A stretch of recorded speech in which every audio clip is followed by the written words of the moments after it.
শুভ সন্ধ্যা প্রিয় দর্শক। Made in Bangladesh নিবেদিত চ্যানেল এস এর সাপ্তাহিক নিয়মিত আয়োজন ভয়েস অব বিজনেস দেখবার জন্য সাদর আমন্ত্রণ জানাচ্ছি। ব্যবসা বাণিজ্য, বাজার ব্যবস্থাপনা, মার্কেটিং, সেলস, সাফল্য গাথা এর সব কিছু নিয়ে, ব্যবসার খুঁটিনাটি, অন্যান্য যা কিছু আছে সব কিছু নিয়ে সাজানো আমাদের ভয়েস অব বিজনেস। আনন্দের বিষয় হচ্ছে এটি এই সিজনের আমাদের প্রথম অনুষ্ঠান। আমাদের মাঝে আজ আলোচক হিসেবে উপস্থিত আছেন জনাব সাইফুল ইসলাম, মহাব্যবস্থাপক, স্পেনিং বিভাগ, যমুনা গ্রুপ অফ ইন্ডাস্ট্রিজ, এবং সাথে থাকছি আমি তৌফিক আহমেদ। আমাদের আজকের আলোচ্য বিষয় সেলস ও মার্কেটিংয়ে ক্যারিয়ার গড়তে সমস্যা, সম্ভাবনা, সাফল্য, এই খুঁটিনাটি বিষয় নিয়ে আমরা সম্মানিত আলোচকের সাথে আজ আলোচনা করব। সম্মানিত আলোচক, নিশ্চয়ই ভালো আছেন? আছি আলহামদুলিল্লাহ। আপনিও ভালো আছেন নিশ্চয়? আছি আলহামদুলিল্লাহ। তো আমি প্রথমে মূল বিষয়ে যাবার আগে আপনার কাছে যে বিষয়টি নিয়ে জানতে চাইবো যে করোনা পরবর্তী সময়ে বাংলাদেশের ব্যবসা বাণিজ্যের একটা পরিবর্তন এসছে এবং আস্তে আস্তে ঘুরে দাঁড়িয়েছে, আবার পড়ে গেছে। এই টালমাটাল অবস্থা থেকে আমরা এক এক সময় পরিবর্তিত সময়ে চলে যাচ্ছি। এখনকার প্রেক্ষাপটে ব্যবসা বাণিজ্যের কি অবস্থা বিরাজ করছে, বাজার ব্যবস্থাপনায় কি অবস্থা বিরাজ করছে, এর গতি প্রকৃতি কি বলে আপনি মনে করছেন? প্রথমে আমি ধন্যবাদ জানাচ্ছি চ্যানেল এসকে আমাকে ভয়েস অফ বিজনেস এই অনুষ্ঠানটিতে আমন্ত্রণ জানানোর জন্য। আমি তো আসলে মূলত এক্সপোর্ট ওরিয়েন্টেড বিজনেসের সাথে জড়িত। আমি অ্যাকচুয়ালি আমার সাইডটা আমি বলতে পারবো। সেটা হচ্ছে যে আমরা করোনা পরবর্তী সময়ে আমরা যে জিনিসটা খেয়াল করেছি সেটা হচ্ছে যে একটা সময় ছিল যখন আমরা আমাদের এই বিজনেসটাকে আমরা খুব সুন্দরভাবে রান করাতে পারতাম। সেই এখন যে পারছি না তা না, তবে এখন আগের তুলনায় বেশ কিছু প্রতিবন্ধকতার কারণে আমাদের বেশ সমস্যায় হচ্ছে। করোনার কারণে বেশ বড় একটা মানে বিপর্যয় গিয়েছে আমাদের এই বিজনেস এই সেক্টরে। তারপরেও যখন আবার করোনার মতো বাধাকে আমরা শেষ করে আবার যখন পূর্ণোদ্যমে রান করলাম, তখন আরো কিছু প্রতিবন্ধকতা আমাদের সামনে চলে আসলো। এর মধ্যে একটা আছে, যেমন ধরুন আমাদের শিল্প প্রতিষ্ঠানগুলো কি, সেটা হচ্ছে আমরা আমাদের পর্যাপ্ত বিদ্যুৎ, গ্যাস, বিশেষ করে গ্যাসের যে পর্যাপ্ত সাপ্লাইটা, এটা আমাদের প্রচুর দরকার হয়। আমাদের এই গ্যাসের প্রেশারের কারণে আমরা আমাদের যে প্রোডাকশন, আমাদের স্পিনিং সেক্টরের প্রোডাকশনটা হয় মূলত 24 ঘন্টা এবং মাসে প্রতিদিন। সেখানে আমরা মাঝে মাঝে গ্যাসের প্রেশার এত কম থাকে যে কারণে আমাদের প্রোডাকশনটা অনেক নেমে যায়। ধরেন আমি যদি 24 ঘন্টা প্রোডাকশন চালাই, তাহলে আমার যদি পার ডে 120 টন সুতা হয়, ইদানিং আমাদের সেটা হচ্ছে 30 টন, 40 টন, 50 টন। এ কারণে আমাদের কস্টিংটাও বেড়ে যাচ্ছে। আর কস্টিং বাড়লে যেটা হয় যে আমাদের যে সুতাটা আমরা তৈরি করি সেই সুতাটার দামও বেড়ে যাচ্ছে।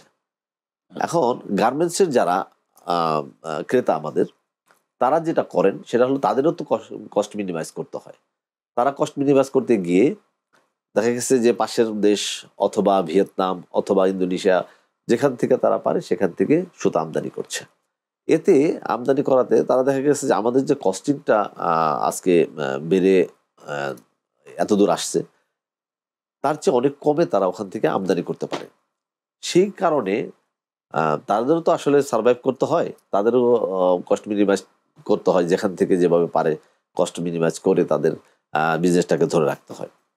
এটা অবশ্য তাদেরও যেমন আমরা দোষ দিতে পারি না। আবার অন্যদিকে চিন্তা করলে আমাদের যে অবস্থা, আমরাও কিন্তু আমাদের কাঁচামালের স্বল্পতা, আমরা এলসি করতে পারছি না। এলসি না করার কারণে আমরা সঠিক সময়ে আমরা তুলা আমদানি করতে পারছি না। এত যে সমস্যার কথা আসে, কথা বলতে গেলেই শিল্প উদ্যোক্তা হিসেবে, মালিক হিসেবে, বা এর সাথে যারা আপনারা জড়িত আছেন, স্পেশাল জব করেন যারা, তো তারপরেও দেখা যায় যে আপনার যদি টার্গেট থাকে, অ্যাচিভমেন্ট হয়, পরবর্তীতে এক ধরনের সাফল্যের কথাই আপনারা শেষ এন্ড অফ দ্য ইয়ার আপনারা বলে থাকেন। তারপরে সারা বছর আমরা এরকম সমস্যার কথা না না, এখন যেমন আপনি যেটা সঠিক কথা বলেছেন যে হয়তো বা বছর শেষে আপনারা দেখছেন যে এক্সপোর্ট বাড়ছে, হ্যাঁ, কিন্তু এক্সপোর্টটা বাড়ার পেছনে দেখা গেছে যে হয়তোবা সংখ্যার দিক থেকে বাড়ছে, ডলারে বাড়ছে, যে সে আমরা হয়তোবা গত বছরে আমরা হয়তোবা 3 বিলিয়ন 5 বিলিয়ন 10 মিলিয়ন আমরা করেছি, এই বছর হয়তো 4 মিলিয়ন 6 মিলিয়ন 12 মিলিয়ন হচ্ছে, বেশিও তো হয়। কিন্তু বেশিও হচ্ছে। তো সেটা এখন দেখা গেছে যে আগে হয়তোবা একটা টি শার্ট আমরা গার্মেন্টসের যারা আছেন তারা, সে ধরেন আমি কথা বলছি যে এক পিস টি শার্ট আগে হয়তো বিক্রি করতো $3, এখন সেটা হয়তো $5 করছে। এদিকে হয়তোবা ডলারে হয়তোবা বেড়েছে, কিন্তু পাশাপাশি বিভিন্ন প্রতিবন্ধকতার কারণে Costing টা বেড়ে গেছে। প্রোডাকশন কমে যাচ্ছে। তো প্রোডাকশন কমে গেলে কি হচ্ছে, তখন কস্টিং কিন্তু বেড়ে যাচ্ছে। আচ্ছা, যাই হোক, আপনার এই বিস্তারিত বিষয় নিয়ে আমরা হয়তো আরো সুযোগ পাবো আলোচনা করবার। তো এই আপনার স্পিনিং ব্যবসা, গার্মেন্টস ব্যবসা, আরএমজি, অন্যান্য সব ব্যবসার সাথে একটা ক্রস কাটিং রিলেশন আছে। ডেফিনেটলি এই প্রভাবটা কি আমরা যে বাজার দর নিয়ে যে কথাবার্তা বলি বা অন্য কোনো যে নিত্য নৈমিত্তিক নিত্য প্রয়োজনীয় যে দ্রব্যের মূল্য বৃদ্ধি নিয়ে কথাবার্তা হয়, এর মধ্যে প্রভাবটা কিভাবে আসে? অ্যাকচুয়ালি একটার সাথে কিন্তু আরেকটা অঙ্গাঙ্গিভাবে জড়িত। এখন ধরেন এই সেক্টরে যখন আপনার সবকিছু ওর দাম বেড়ে যাচ্ছে, এইটার প্রভাব কিন্তু আরেক দিকেও পড়ছে। আবার দেখা গেছে যে মানুষের ইনকাম কিন্তু বাড়ছে না, অনেকে চাকরিচ্যুত হচ্ছেন, যে কারণে দেখা গেছে যে তারা ওই বাজারের সাথে তাল মিলিয়ে চলতে পারছে না। সবকিছু মিলে কিন্তু চিন্তা করলে একটার সাথে কিন্তু একটা জড়িত। তো যে কারণে আমরা যেটা মনে করি সেটা হচ্ছে যে হ্যাঁ, হয়তোবা এটা এমন না যে এই অবস্থা দীর্ঘদিন চলবে, হয়তো এটা একটা সার্টেন পিরিয়ডের কারণে, মানে পিরিয়ডের জন্য হচ্ছে, একটা সময় হয়তো এটা মানে শেষ হয়ে যাবে, উত্থান-পতন থাকবেই। তো বর্তমান অবস্থার কথা বলার কারণেই আমি জাস্ট কথাগুলো তুলে ধরলাম আর কি। আপনাকে ধন্যবাদ। তো আপনি একটু আগে বলেছেন যে মানুষ চাকরিচ্যুত হয়, চাকরিতে প্রবেশ করে বলেই চাকরিচ্যুত হয়। ডেফিনেটলি প্রতিনিয়ত এটা একটা আমাদের নিয়মিত প্রসেসের মধ্য দিয়েই মানুষ যাচ্ছে আসছে। তো সেই দিক থেকে সেলস এবং মার্কেটিং নিয়ে বাজারে বা তাদের মধ্যে, নতুনদের মধ্যে এক ধরনের অস্পষ্টতা আছে। সেই বিষয়গুলো আলোকে আপনি যদি একটু বলতেন যে আসলে সেলস বলতে এবং মার্কেটিং বলতে আমরা মূলত কি বুঝি এবং এর মধ্যে সূক্ষ্ম পার্থক্যগুলো কি? ধন্যবাদ। আসলে এটা এমন একটা মানে বিষয় আপনি তুলে ধরেছেন, যেটা আসলেই বাজারে কিন্তু কিছুটা ভুল বোঝাবুঝি হয় সেলস এবং মার্কেটিং নিয়ে। সেলসটা কিন্তু আসলে মূলত একটা পণ্যকে সরাসরি ক্রেতার কাছে পৌঁছে দেওয়াটাকে বলা হয় সেলস। ধরেন আপনি আহ, কোনো একটা আহ, ব্যবসা করেন, কোনো একটা প্রোডাক্ট নিয়ে কাজ করেন, যেমন ধরেন কথা আপনি লাক্স সাবান বিক্রি করেন। এই লাক্স সাবানটা যখন আমি যাচ্ছি কিনতে, সরাসরি যখন আপনি আমাকে তুলে দিচ্ছেন, এইটা হচ্ছে সেলস। আর মার্কেটিংটা হচ্ছে এই যে আপনি সাবানটা আমাকে তুলে দিলেন, আমাকে তুলে দেওয়া পর্যন্ত বা আপনার দোকান পর্যন্ত আসতে যেসব কার্যক্রমগুলো হচ্ছে পেছনে, সেই কার্যক্রমগুলো কিন্তু মূলত মার্কেটিং এর কাজ। মার্কেটিংটা আর ব্যাপকতা অনেক। হুম? সেই ক্ষেত্রে এখানে আর ভুল বোঝার তেমন কিছু নাই। আমি মনে করি এটাতে স্পষ্ট হয়ে গেল যে সেলস হচ্ছে সরাসরি ভোক্তার কাছে পণ্য পৌঁছে দেওয়া, এবং মার্কেটিং হচ্ছে এই ব্যবসায়ী পর্যন্ত বা ওই দোকান পর্যন্ত যে পণ্যটা পৌঁছে দেওয়ার জন্য যেসব কার্যক্রম, সেটাই মূলত হলো মার্কেটিং এর কাজ।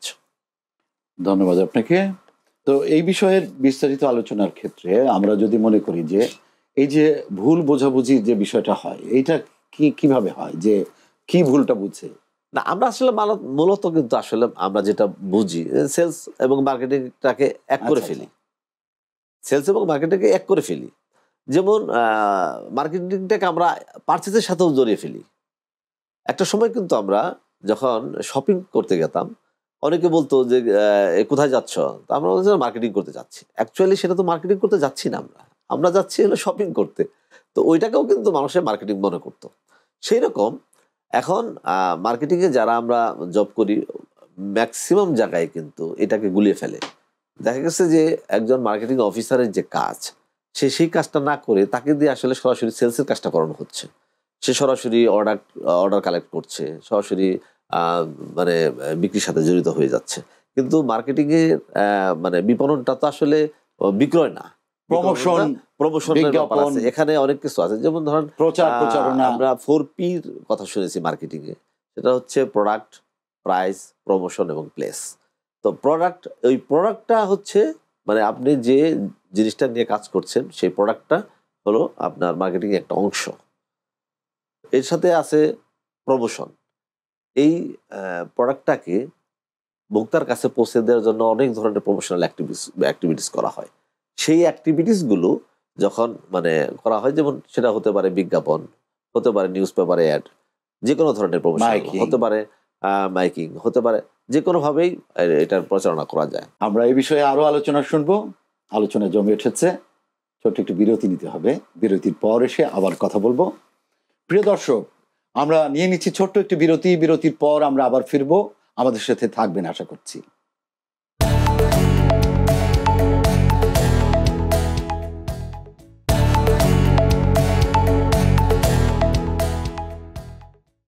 প্রিয় দর্শক, আমাদের সাথে থাকবার জন্য ধন্যবাদ।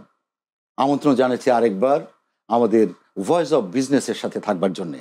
প্রিয় আলোচক, আপনার সাথে যে বিষয়গুলো নিয়ে কথা বলছিলাম তার সাথে আমি যদি রিলেট করে আরেকটি প্রশ্ন করি, যে কেরিয়ার গঠনের ক্ষেত্রে মূলত কি ধরনের সমস্যাগুলো আমরা ফেস করে থাকি নতুন যারা আসে, ফ্রেশার যারা আসে তাদের ক্ষেত্রে, এবং বিস্তারিতভাবে আপনি একটু বলবেন যে কেরিয়ার গঠনের ক্ষেত্রে একজন নতুন এমপ্লয়ির কি ধরনের যোগ্যতা গুণাবলী থাকা উচিত বলে আপনি মনে করেন? একজন ফ্রেশার যখন স্টুডেন্ট লাইফ শেষ করে সে কর্মক্ষেত্রে ঢুকে, তার এই ঢুকার পরবর্তী থেকেই যে স্ট্রাগলিংটা শুরু হয় আর কি, সেই স্ট্রাগলিংটা অনেকেই কিন্তু নিতে পারে না। বিশেষ করে আমি মার্কেটিং জবের ক্ষেত্রে যে জিনিসটা বলবো সেটা হচ্ছে একজন ফ্রেশারকে অবশ্যই কয়েকটা গুণ থাকতে হবে যদি সে মার্কেটিং এই লাইনটাতে সে ভালো করতে চায়। এখন আমরা যেটা দেখি সেটা হচ্ছে যে প্রথমে সে যখন জয়েন করে তাকে দিয়ে বেশ কিছু কাজ করানো হয়, মানে খুবই মানে নর্মাল যে জব যেটা বা নর্মাল যেসব কাজগুলো করানো হয়, এতে সে কিছুটা অধৈর্য হয়ে যায়। অধৈর্য হয়ে গেলে যেটা হয়, সে মার্কেটিং ডিপার্টমেন্ট থেকে সে চলে যায়। মার্কেটিং এর আরেকটা মানে দুর্বল যেটা সেটা হচ্ছে যে একজন ইয়াং মার্কেটার যে তাকে কিন্তু প্রচুর ফিল্ড ওয়ার্ক করতে হয়। এখন এই ফিল্ড ওয়ার্ক করতে গিয়ে অনেকে ঝরে যায় এই ডিপার্টমেন্ট থেকে, অনেকে কষ্টটা নিতে পারে না। দেখা গেছে যে যখন যে কোনো জায়গায় তাকে যেতে হচ্ছে, সেটা কোম্পানির প্রয়োজনে যেতে হচ্ছে, তার কেরিয়ারের কারণেই যেতে হচ্ছে, কিন্তু তারা মনে করে যে না, এত কষ্ট আমি কেন করব, দরকার নেই, তার চেয়ে বরঞ্চ আমি অন্য কোনো ডিপার্টমেন্টে আমি কাজ করি। কিন্তু মার্কেটিং ডিপার্টমেন্টে যতটুকু উন্নতি যত তাড়াতাড়ি করা সম্ভব, অন্য কোনো ডিপার্টমেন্টে কিন্তু সেটা সম্ভব না। এবং এই মার্কেটিং ডিপার্টমেন্টে কিন্তু আরেকটা ব্যাপার আছে যে এখানে প্রচুর মানে আপনার নিয়োগের ব্যবস্থা আছে, প্রচুর সার্কুলার হয় এবং উন্নতির সম্ভাবনা অনেক বেশি। শুধু যেটা করতে হবে, একজন ফ্রেশারকে ধৈর্য ধরে কয়েকটা বছর তাকে কাজ করতে হবে। যখন সে কয়েকটা বছর মানে তার গুণাবলীর মধ্যে অন্যতম একটা হচ্ছে ধৈর্য প্রধান, আমি মনে করব ধৈর্য।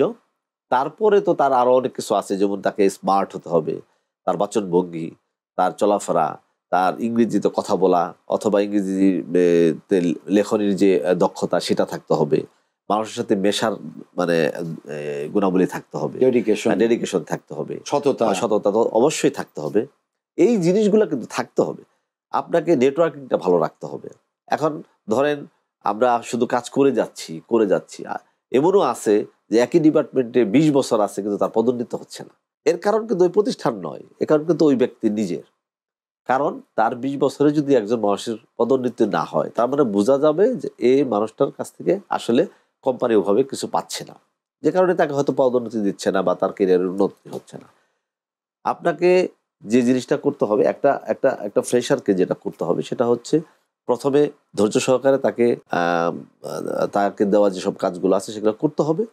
তারপরে তার স্মার্টনেসটা কাজে লাগাতে হবে। এখন আমি আমার একজন জুনিয়রকে যখন একটা কাজে পাঠালাম কোনো একটা বায়ারের অফিসে, সে যদি এটা স্মার্টলি হ্যান্ডেল করে আসতে পারে, এবং তার উপস্থাপনার কারণে কিন্তু ওই বায়ার কিন্তু প্লিজড হয়ে তাকে পরবর্তী অর্ডারটাও তার সাথে মানে যোগাযোগ করে তাকে দিবে এবং তার উন্নতির পথটা খুলে যাবে। এখন স্মার্টনেসের ব্যাপার আছে, তারপরে ফিডব্যাক দেওয়াটা, কাস্টমার যখন কোনো কিছু মানে ডিমান্ড করবে বা কোনো কিছুর রিকোয়ারমেন্ট দিবে তখন সাথে সাথে ফিডব্যাক দেওয়া। আমরা অনেকেই করি কি যে ক্যারিয়ার মানে গঠনের ক্ষেত্রে এই জিনিসটাকে খেয়াল করি না। একজন মানুষের ক্যারিয়ার উন্নতির পিছনে কিন্তু নেটওয়ার্কিংটা এবং বিজনেস কমিউনিকেশনটা কিন্তু অনেক জরুরি, যেটাকে আমরা খুব একটা প্রাধান্য দিই না। চমৎকার বলেছেন। এবং সেই সাথে যদি আরো একটা বিষয় বলি যে আপনি এই কথাগুলোর মধ্যে সবচেয়ে যেমন ধৈর্য একটা বড় ব্যাপার থাকে, অন্যান্য সবকিছু মিলিয়ে আত্মবিশ্বাস বলে একটা কথা আছে সেলস মার্কেটিং এর ক্ষেত্রে। এই আত্মবিশ্বাসটা ডেভেলপ করার জন্য আমি যদি নিজেই যদি নিজের প্রতি আমার মানে আস্থা না থাকে বা বিশ্বাস না থাকে তাহলে তো আমি আরেকজনকে কিভাবে, যেটা আপনি কিছুক্ষণ আগে বললেন যে অনেকেই ঝরে পড়ে অনেক বছর ধরে আছে। এখন ধরেন আমার ভিতরে আমি প্রোডাক্ট সম্বন্ধে আমার তেমন নলেজ নাই, আমি যে প্রোডাক্টটা নিয়ে কাজ করি সেই প্রোডাক্টটা নিয়ে আমার কোনো নলেজ নাই, তাহলে আপনি আরেকজনকে কনভিন্স করবেন কিভাবে? উনি যদি আপনাকে একটা প্রশ্ন করে সেটা যদি ঠিক মতো উত্তর না দিতে পারেন তাহলে তো আপনি ওইভাবে মানে তার কাছে আর মানে পাত্তা পাবেন না। এখন ধরেন আমি সুতা নিয়ে কাজ করি, আমার সুতার র ম্যাটেরিয়ালসটা কি সেটা আমাকে তো জানতে হবে। এখন যদি আমাকে যদি আমার বায়ার জিজ্ঞাসা করে যে আপনারা কোন র ম্যাটেরিয়ালসটা ইউজ করেন, আমি যদি বলি না আমি তো কোনো র ম্যাটেরিয়ালস ইউজ করি না, তাহলে কি হবে? প্রোডাক্ট নলেজ সম্বন্ধে ডেপথ নলেজটা থাকতে হবে এবং ওই যে বললাম যে আপনি কনভিন্সিং পাওয়ারটা সেটা আমাকে এবং কাস্টমারকে ডিল করার জন্য রিড করার বা ক্ষমতা থাকতে হবে। আরেকটা ব্যাপার হবে যে আপনাকে মানে লিসেনিং এর যে দক্ষতাটা, মানে শোনার যে দক্ষতাটা, এটা কিন্তু আপনাকে থাকতে হবে। কাস্টমার কিন্তু বলতে চায়, সেটা আপনাকে শুনতে হবে, উনি কি বলেন সেই কথাটা আপনাকে শুনে তারপরে কিন্তু তাকে রিপ্লাই দেবেন।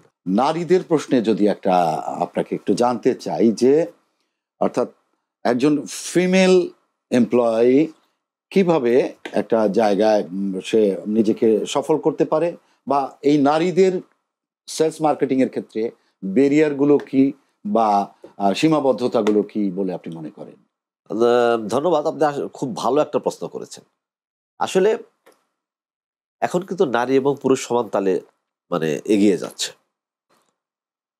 কিন্তু একটা জিনিস একটু প্রতিবন্ধকতা আছে, সেটা হচ্ছে নারী একজন পুরুষ যেভাবে স্বাধীনভাবে কাজ করতে পারে, স্বাধীনভাবে বলতে বোঝাচ্ছি যেমন ধরেন অনেক সময় মার্কেটিং এর কাজ করতে গেলে অনেক রাতও হয়ে যায়, এখন রাত 9টা বাজতে পারে, রিমোট এরিয়া যেতে হয়, হ্যাঁ রিমোট এরিয়া যেতে হতে পারে। এই যে স্বাধীনতাটা, এটা দেখা গেছে তার ফ্যামিলির কাছ থেকে হয়তো অনেক সময় বাধাপ্রাপ্ত হয়। আবার দেখা গেছে যে তার যে কর্ম পরিবেশ, এই পরিবেশটাও অনেক সময় তার ফেভারে থাকে না, সে কারণে অনেক সময় অনেকে মার্কেটিংয়ে আসতে চায় না।